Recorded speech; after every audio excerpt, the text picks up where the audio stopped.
धन्यवाद माननीय उपसभापति महोदय, आपने मुझे इस बिल पर बोलने का अवसर प्रदान किया। कहते हैं सर्वप्रथम निरोगी काया। मैं इस बिल के लिए माननीय प्रधानमंत्री जी और माननीय वित्त मंत्री जी को बहुत बहुत धन्यवाद प्रेषित करती हूं और इस बिल के समर्थन के साथ उस दृष्टिकोण का भी समर्थन करती हूं जिसका उद्देश्य राष्ट्रीय सुरक्षा क्षमताओं और सार्वजनिक स्वास्थ्य तैयारियों के लिए एक स्थायी तंत्र का स्थापना करना है। शुरुआत में मैंने इस सदन में बहुत लोगों के मुंह से सुना कि इसमें उपकर लगाने के इस बिल को लाने की आवश्यकता नहीं है, अगर करना था तो ये सदन क्यों बनाया, हमारे माननीय प्रधानमंत्री जी का नया ऑफिस क्यों बनाया। कैसी विडंबना है माननीय उपसभापति महोदय, दशकों तक जिन लोगों ने इस देश के खजाने को घोटालों के माध्यम से लूटने का काम किया वो आज हमें इकोनॉमिक्स पढ़ा रहे हैं। जिन्होंने इस देश को पॉलिसी पैरालिसिस दिया वो आज हमें राजकोष का ज्ञान देने का काम कर रहे हैं। इनका कार्यकाल अगर हम देखें तो मुझे एक ही शेर याद आता है कि एक ही उल्लू काफी है बर्बादी गुलिस्ता करने को, यहाँ तो हर शाख पे उल्लू बैठा है तो अंजाम गुलिस्ता क्या होगा। इन्होंने अर्थव्यवस्था की हर शाखा को तोड़ने का काम किया है और उसके दूसरी तरफ माननीय प्रधानमंत्री जी के नेतृत्व में आज हमारे देश की अर्थव्यवस्था दुनिया के चौथे नंबर पर स्थापित हुई है। मैं धन्यवाद देती हूँ माननीय प्रधानमंत्री जी को।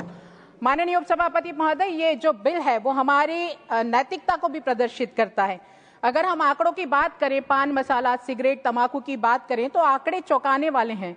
हमारे देश में लगभग प्रति वर्ष 13.5 लाख लोग तंबाकू और कैंसर से मरते हैं और वो व्यक्ति नहीं मरते, उनका परिवार मरता है। उसका खर्चे का जो बोझ है उसके परिवार पर पड़ता है और न सिर्फ परिवार पर पड़ता है बल्कि सरकार पर भी 1.77 लाख करोड़ रुपए का आर्थिक बोझ बढ़ता है। और ये लोग बोलते हैं कि इस उपकर को लाने की आवश्यकता नहीं थी।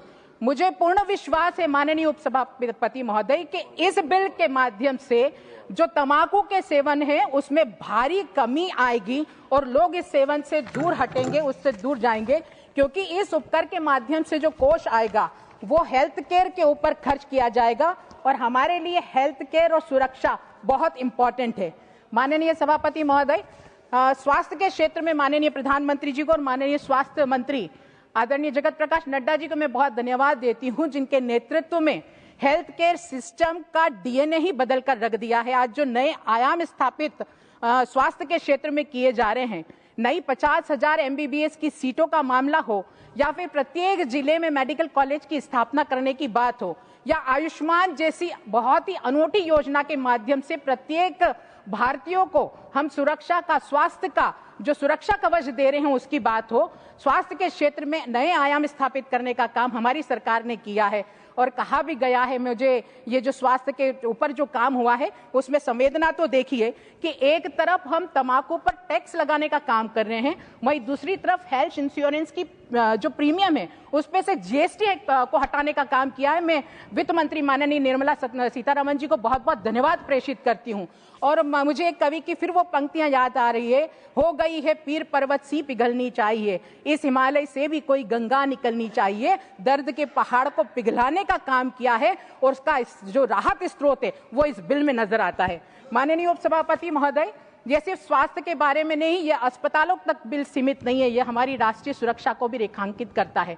मैं सदन को थोड़ा सा पिछला मई में ले जाना चाहती हूँ। ऑपरेशन सिंदूर की मैं याद दिलवाना चाहती हूँ कि जब ऑपरेशन सिंदूर हुआ था और हमारी सेनाओं ने दुश्मनों के वायुयान को उड़ाया था, हमारे जो स्वदेशी ड्रोन हैं उन्होंने जो दुश्मनों के रडार को चकमा देने का काम किया था, जब हमने IMF से कोई परमिशन लेने का काम नहीं किया, हमने कोई विश्व बैंक से लोन लेने का काम नहीं किया, और वो इसलिए नहीं किया क्योंकि हम तैयार थे, हम आत्मनिर्भर थे। माननीय प्रधानमंत्री जी के नेतृत्व में डिफेंस के मामलों में पिछले 10 साल में हमने खोखले वादे नहीं किए बल्कि डिफेंस में ताकत के साथ काम किया और आज उसका ये परिणाम है कि कोई दुश्मन, क्योंकि ये राष्ट्रीय सुरक्षा की अभी लोग बात कर रहे थे, मैं इनको याद दिलाना चाहूंगी 2013 की वो बात, जब उनके समय पर चीफ आर्मी ने संसदीय समिति में खुद कहा था कि हमारे पास 10 दिन का भी युद्ध लड़ने का गोला बारूद नहीं है।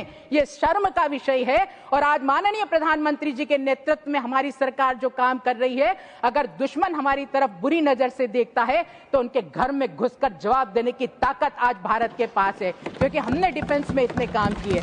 ये बिल माननीय उपसभापति महोदय, हम सब जानते हैं कि स्वास्थ्य हमारे लिए बहुत जरूरी है और ये बिल उन नशीले पदार्थों पर उपकर लगाता है, उसके माध्यम से ऐसे नशीले पदार्थों का सेवन तो खत्म होगा ही, व्यक्ति स्वास्थ्य के प्रति सजग भी होंगे। मैं अभी जो बोल रहे थे कि आम आदमी के लिए क्या कहा, बहुत सारे लोगों ने मैं बोला, मैं यहाँ पे निर्मला सीतारमण जी बैठी हुई, मैं बताना चाहूंगी कि हमने कॉर्पोरेटिव टैक्स 30% से घटाकर 22% किया ताकि रोजगार आए। हमने इनकम टैक्स रिबेट रुपए 7 लाख और अब 12 लाख तक बढ़ाई। पिछले बजट में 1 लाख करोड़ सीधे मध्यम वर्ग के जेब में हम लोगों ने डाला और ये पैसा हमने जनता की जेब में दिया और उसका परिणाम ये हुआ, हमारा कोई खजाना खाली नहीं हुआ, बल्कि पिछले 10 साल में नेट डायरेक्ट टैक्स कलेक्शन 3 गुना बढ़ा है और हमने ईमानदार टैक्स जो पेयर है उनको बचाने का काम किया है और जो टैक्स चोरी करने वाले हैं उनकी नकेल खींचने का काम किया है, क्योंकि ये तो नेक्स्ट जनरेशन जीएसटी का जमाना है। यह बिल पान मसाला मशीनों पर कैपेसिटी जो बेस्ड है वो ये उपकर लगाने का काम करता है। अब टैक्स इंस्पेक्टर की मर्जी से नहीं बल्कि मशीन की स्पीड से तय होगा और ये आज के इस जमाने में युवा पीढ़ी को इस नशे से दूर करने के लिए बहुत आवश्यक है, क्योंकि आज की युवा पीढ़ी ही हमारे कल का देश का भविष्य है और उनके स्वास्थ्य की रक्षा करना इस देश की सुरक्षा करने जैसा महान कार्य है।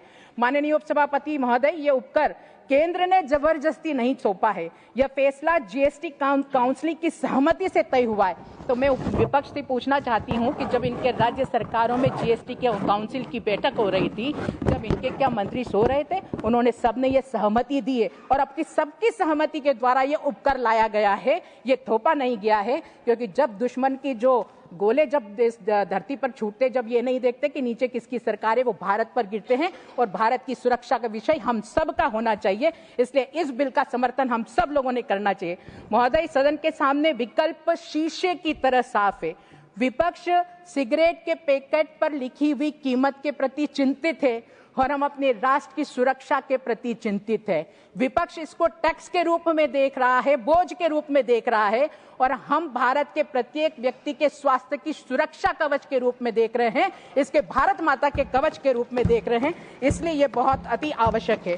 माननीय उपसभापति महोदय, हमने उद्योगों को बढ़ावा दिया, हमने मध्यम वर्ग को टैक्स रिबेट दिया, हमने इंश्योरेंस से जीएसटी हटाया और अब हम इस बिल के माध्यम से हर सीमा पर खड़े हुए जवान और हर अस्पताल में लेटे हुए मरीज के लिए फंड सुरक्षित करने का काम कर रहे हैं। हम तत्परता के साथ, सजगता के साथ आने वाली विपत्तियों को लेकर तैयार होने की बात इस कर के माध्यम से कर रहे हैं, उपकर के माध्यम से कर रहे हैं। मुझे लगता है इस पर हम सब लोगों को केंद्र सरकार को धन्यवाद प्रेषित करना चाहिए, क्योंकि माननीय प्रधानमंत्री जी का जो संकल्प है 2047 तक पूर्ण विकसित भारत बनाने का, उसमें ये उपकर जो ये बिल है वो बहुत सहायक सिद्ध होगा। और वैसे भी हम माननीय प्रधानमंत्री जी कार्य प्रणाली से बहुत अच्छे से अवगत है, क्योंकि कहा ही गया है कि नस नस में तेज प्रवाह लिए, कुछ और नया उत्साह लिए, सच है विपत्ति जब आती है कायर को ही दहलाती है। सूरमा नहीं विचलित होते, क्षण एक नहीं धीरज खोते,